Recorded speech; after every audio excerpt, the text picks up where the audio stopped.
यहाँ देखिए हम लोग सिंपल इंटरेस्ट का टाइप लेके आए हुए हैं जो नेक्स्ट टाइप है। तो इसको पूरा कवर करते हैं। तो दिया हुआ है कोई धन 10 वर्ष में 5% वार्षिक ब्याज दर से 3 गुना हो जाती है, तो किस दर से उसी समय में 5 गुना हो जाएगी। तो यहाँ पे क्या बोल रहा है, अगर 10 वर्ष में या 5 की दर से लगा रहा है तो ये 3 गुना हो गया है। तो हम 10 वर्ष के हम लगाए हैं, तो किस दर से हम इसको 5 गुना कर देंगे, 5 गुना हम इसको कर देंगे। तो पहले हमको इसका दर निकालना होगा है। 10 वर्ष में अगर 1 वर्ष में हम मान गए, 1 वर्ष में हमारा 100 था है, 1 वर्ष में हमारा 100 होता है, तो 3 वर्ष में हमारा 300 हो जाएगा है, 300 हो जाएगा ना। तो 300 हो जाएगा हमारा।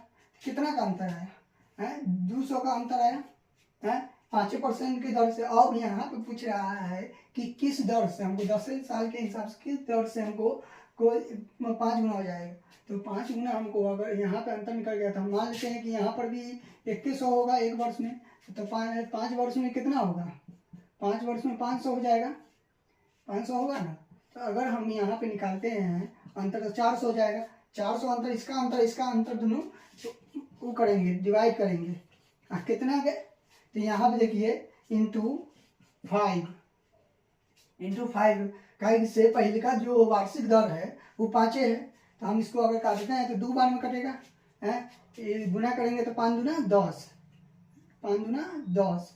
कितना दर हमारा निकल आया, तो 10 की दर से हम इसको करेंगे ना। 10 वर्ष में 10 की दर से हम करेंगे तो यह 5 गुना हो जाएगा, जो भी ये धन राशि है। ठीक है,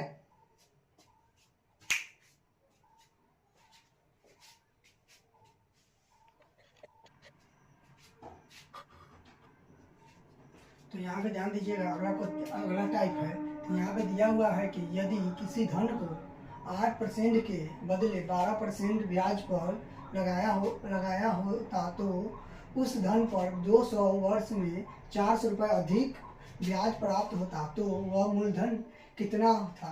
तो यहाँ पे बोल रहा है कि ये 8% है ना, 8% के बदले हम 12% पर लगाते 2 वर्ष के लिए तो 400 रुपये हमको अधिक मिलते।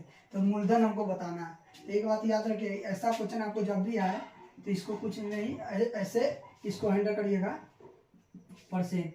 तो 2 वर्ष में ये है, 2 वर्ष में कितना हो रहा है, ये अभी 2 वर्ष में है, 2 वर्ष में है। तो 2 वर्ष में कितना हो जाएगा, तो 8 गुना 16 हो जाएगा। ये 2 वर्ष में कितना हो जाएगा, तो 24 हो जाएगा, होना जाएगा 24। तो अगर दोनों का अंतर निकाले तो कितना अंतर हो जाएगा, तो 8 अंतर हो जाएगा। 8 का मान कितना दिया हुआ है, 400 दिया हुआ है आपको। 8 का मान अधिक है, 400 रुपये अधिक है, 400 रुपये अधिक है, 400 रुपये क्या है, अधिक है। तो ये कैसे निकलेगा, तो 8 का मान हमको 400 दे दिया है, तो हम इसको काटेंगे कितना आ जाएगा, 8 पचे 40, 50 रुपया 1 का मान। तो हमको 1 का मान आ गया, तो हमको 100% का मान करना है, मूलधन निकालना है। तो मूलधन चाहे प्रिंसिपल चाहे क्रय मूल्य अपने आप में 100% होता है। तो हमको 100% अगर इधर करेंगे तो 100 से गुना करेंगे तब ना, 1 से 100 में करेंगे तो 100% निकलेगा। तो यहाँ पर भी हमें 100 से गुना करना होगा, इधर 100 से गुना किए हैं। तो अब कितना हमारा हो जाएगा, इधर 100 आ जाएगा, इधर कितना आ जाएगा 5000। तो हमारा मूलधन कितना था, 5000 मेरा मूलधन था। ठीक है,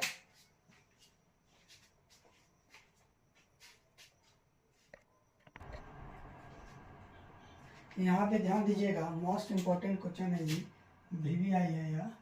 तो यहाँ पे दिया हुआ है साधारण ब्याज की दर से 3 वर्ष में 800 रुपये के 920 रुपये हो जाता है। यदि ब्याज की दर 3% बढ़ा दिया जाए तो राशि कितनी हो जाएगी।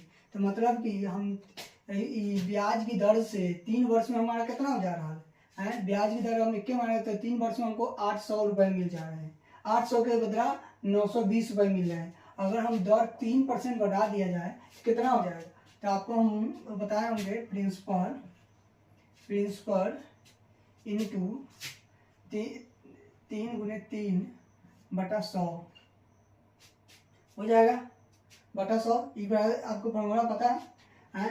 तो हमको इसको निकालना होगा। तो 0 से 0 खत्म हो जाएगा, 3 तिहाई 9, 3 तिहाई 9, 8 9 72, कितना है 72 है। तो हम 3 गुना बढ़ा रहे हैं तो कितना हमारा है, 72 आ रहा है। हमको पहले से कितना था, 920 का, तो 72 आ रहा है, तो हमको 72 इसमें ऐड करेंगे तो हमारा तो निकल जाएगा 3% का, 3% का मान हमको यहाँ निकल गया है, तो इसमें जोड़ देंगे तो हमारा 3% पूरा होना जाएगा।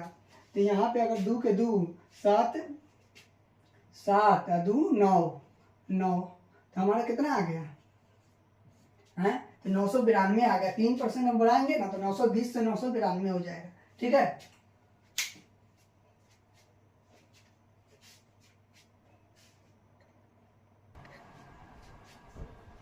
यहाँ पे ध्यान दीजिएगा, यहाँ पे क्वेश्चन है कि टाइप है, तो कोई धन साधारण ब्याज की दर से 2 वर्ष में 1260 रुपये तथा 5 वर्ष में 1350 रुपये हो जाता, तो प्रति वर्ष ब्याज की दर ज्ञात करें।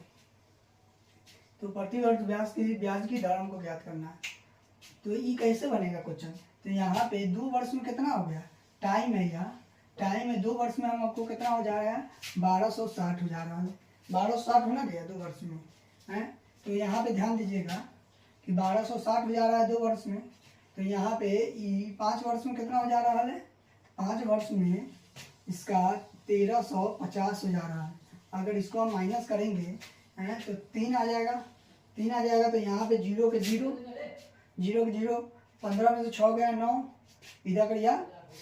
इधर ये खत्म हो गया, 12 खत्म। तो यहाँ से अगर काटते हैं 3 बार तो 1 का मान कितना आ जाएगा, हमको 30 आ जाएगा। 30 आ गया है ना, तो यहाँ पे आप क्या करिएगा, इस टाइप में से यहाँ से इसको घटा दीजिएगा, वो भी 2 से गुना करके। अगर 30 है तो 60 से घटाइएगा, डायरेक्ट 2 से गुना करके घटा दीजिएगा जो भी यहाँ संख्या है। तो 30 दूना 60, तो 1200 में अगर 60 को माइनस करेंगे तो कितना, 1260 में 60 को माइनस करेंगे कितना होगा, तो 1200 हमारा आ जाएगा, 1200 आएगा ना। तो यहाँ पे हमको फॉर्मूला क्या कहता है कि ये ब्याज है, तो ब्याज निकालने के लिए अब यहाँ पे बैठाएंगे, ब्याज इक्वल टू 30 × 100 बटा कितना, 30 × 100 बटा 1200, प्रिंसिपल 1200 इंटू टाइम, यह फॉर्मूला कहता है टाइम। तो यहाँ पे देखिए कि अगर हम 0 से काट देते हैं, मान लीजिए 0 से 0 काट दिए, 1 0 से 1 0 काट दिए यहाँ पर भी हैं। अगर हम 12 चौका 3 चौका 12, 4 12, अगर हम यहाँ पे काटते हैं तो कितना आ जाएगा, 4 दूना 8, 2 बार में यहाँ लिखिए देते हैं आपको, यहाँ पे है 10/4, तो 2 दूना 4 हैं, 4 दूना 8, सॉरी 4 दूना 8, इधर का कितना 2 बचा, तो 2.5 हमारा ब्याज होगा। ब्याज कितना होगा हमारा, ब्याज हमारा होगा, क्या लिख रहे हैं, ब्याज होगा हमारा 2.5 हमारा ब्याज आ जाएगा। ठीक है, कोई डाउट?